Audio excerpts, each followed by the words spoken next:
All right, team. Today I want to talk to you about the only way, or talk to you through the process and talk to you about how the only way your business is going to grow. So, we've just come off 2 amazing days with our boardroom clients. So every quarter or every 3 months, we get together with our boardroom clients called a boardroom intensive. And so that's 2 half days where we get together with our boardroom clients and we work on the business and not in it. And we had a whole bunch of trainings that we ran through, refocusing and reset on business goals and priorities and that sort of stuff. But we also had 2 amazing guest speakers come in who are business owners in the industry, sharing their journey about growth, sharing their journey about how they built their businesses. And I want to kind of distill down like a really common theme that came through from both guest speakers. So both speakers, run very, very different businesses of different sizes in different disciplines within the industry. But like a really common theme was systems and processes. And so what I want to share with you is, it's like often the unsexy stuff is going to be the stuff that's going to help us build our businesses. And I see time and time again business owners and businesses that are, have all the potential in the world to make good profit, make good revenue, but they don't have good systems and processes in place, which means that they're doing everything all the time from scratch. And that leads to lost profit, that leads to losing clients, that leads to poor performance on projects, that leads to team members not knowing what they're doing. And both business owners talked about their journey to success, and both of them had very different versions of what success looks like for them. One person's still very much involved 100% in the business. Another person works 14 hours a week and has moved over to the US and runs a very different and runs a business from over there and has leadership team in Oz. So everyone's got a very different version of what success looks like for them. But both of them, in order to facilitate their growth, in order to facilitate the success of their business, both, really honed in on with my clients the importance of having systems and processes in your business. And, most people don't want to do that. They don't want to put the quote unquote boring work into building a process and building a system and refining it. And as one of the guests said, you have to fall in love with the process of getting really nerdy with your systems and processes and implement them early in terms of, build something and then just get it out there into the team and get the team working on it and get the team pulling it apart and coming back to you and going, hey, that doesn't work, or this part didn't work. And then you're like, great, I'm now empowering you to, take ownership of that system and process, and it's now yours. You're taking carriage of it. But like a big shortfall, a big shortcoming is that people, you start your business because you want to do great work. You love what you do technically, and you leave your safe, secure day job because you think you can do it better than the company that you're working for, and 9 times out of 10 you can. But what you're not prepared for is the fact that when you start your business and as you're building it, you go from a very established business model where they've got all the systems and processes and templates and all that sort of stuff already established to you having to start from scratch. And so you just get busy winning work and delivering work and winning work and delivering work. And, you look up and you've got a company of 10 or 15 or 20 or 30 people, and everyone is just all over the shop in terms of doing things differently. And so that's where leakage occurs. That's where profit margins go down. That's where missed deadlines occur and clients get cranky, and that's where teammates become overloaded because they don't know what they're doing and they haven't got a clear scope. And so the only way that your business grows from where it is now to where you want to take it is to do the boring stuff, is to build what I call your business playbook, to get really clear on your systems and your process. And it starts with you as a business owner. You have to be involved in everything.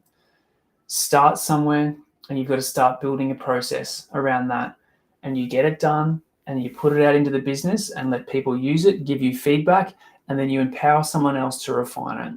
Then you move on to the next one. You start somewhere, you build it, you test it. Once it's 80%, once you're sort of happy with it, or once it's 80% complete, get it out there. Because one of the guest speakers today said, the biggest mistake he made was trying to make all the systems and processes perfect and exactly how he would want them to be done, and failed to recognize or account for the fact that there are other people in his business that are going to be running those systems and processes, and other people would like to do them differently. So allowing for that tweaking factor and allowing for the testing and measuring. So he said the biggest mistake he made was not getting those systems and processes out into his business early enough to get them, tested and tweaked and then empowering the team.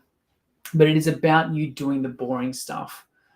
To grow from where you want to go now to where you want to get to, it is about doing the boring stuff and building your business playbook. You look at some of the best businesses in the world, they have their systems and processes and playbook down pat. To what happens when someone picks up the phone, how do they answer it? To when someone sends us an email to the generic email account, how does they get responded to? How do we deliver projects? What happens when this kind of thing happens? And what happens when that kind of thing happens? And that's what's going to build you business success, because everything that's up in here in your head needs to be distilled down onto paper for other people to understand and use it. Otherwise, you are continually going to be the bottleneck in your business, because everything has to come through you. But once you build a system and a process around that, then all of a sudden you are freeing yourself up to get out of that, and the business can run without you. So I'll say that again. Once you get yourself freed up out of being the bottleneck in your business, then your business can run without you. So having systems, having processes is the only way that your business is going to grow. We want to liken it to a well-oiled machine. Thinking about every step in the client journey, every step in the project delivery, every step in the admin process. And yes, when people sit down for the first time, it can be daunting. So I just want you to create a list. Start somewhere of all the things that you need an SOP built around. And just start somewhere and go, okay, this is the most urgent one. I'm going to build a template around this. Then I'm going to get it into the business and get it used. Do a lunch and learn with your team and go, all right, team, this is a new process around project delivery, or this is a new project process around fee proposals. I've built it. I'm going to do a quick lunch and learn or a 10 or 15 minute presentation on it to explain to the team, and then it becomes part of the business. And I'm empowering Brad or Mary over here to now be the gatekeeper of that. They're going to run it and update it. And so you do that with one, and then you move on to the second one, and then you move on to the third one. And then over time, you challenge yourself. I'm going to build one a week, or I'm going to build one every 2 weeks. And over time, what you're doing is building a catalog of systems and processes in your business which detail out how your business is run. And then you look back in 3 to 5 years and go, that's amazing. Like, it now runs without me. It's a well-oiled machine. And yes, there's going to be cogs and chinks in the armor and that sort of stuff, but it is largely a well-oiled machine in terms of how those SOPs get followed. What I will say is, in order to get buy-in from the team, so what typically happens is the business owner builds these systems and processes, pushes it down onto the team and go, that's now how you're going to do things. And the team's like, well, that's not how I'm used to doing things, or I want to do it a different way. And you're like, nope, authoritarian style, that's how you're going to do it. You've got to get the team involved. I would recommend building something to 70 or 80% that you're happy with, and then bringing on someone or bringing on the team or getting the team involved and getting them to have buy-in to that system and process and take ownership over it. So then it's not you as a business owner pushing that down onto the team. The team are then invested in that SOP. The team are invested. They could see the benefit of running and managing and using that system in the business because they've been part of the process. And then you get buy-in from the team too, in terms of, oh, when this happened on this other project that you as a business owner weren't aware of, this happened, so we should put that as a step in there. It's a team effort. It's not just a business owner effort. And then once you roll it out, you've got champions of those SOPs who are then encouraged with reviewing, updating, and making sure the business and the people in your business and the team actually follow them. The team, honestly, the only way your business is going to grow is if you turn it into a well-oiled machine. If you have those systems, you've had those processes in your business, you build them, you create them, you refine them, and then you empower the team to run them. That's the only way you're going to grow.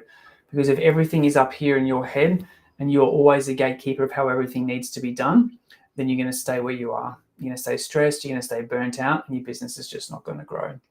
So start somewhere, write a list, start to tick off the list. I guarantee if you challenge yourself to do one a week, that's 50 a year. Like, that's you can make a lot of headway in the business in 1 or 2 years in terms of systems and processes. So team, that's it for me today. That's the only way your business is going to grow: systems, processes, and running your business like a well-oiled machine. So if you'd like to keep doing this journey on your own, we have a ton of free resources to help you continue to build your business on your own. But if you want some help from an amazing community that is sharing amazing insights, just like I'll share with you today, and having firsthand experience of being part of that community, I'd love to invite you to join our Boardroom coaching program. So if that's you, you'd like to be part of Boardroom, just send me a message with the word Boardroom or comment the word Boardroom below, and let's have a chat about how I can help you build your business faster. Have an awesome day.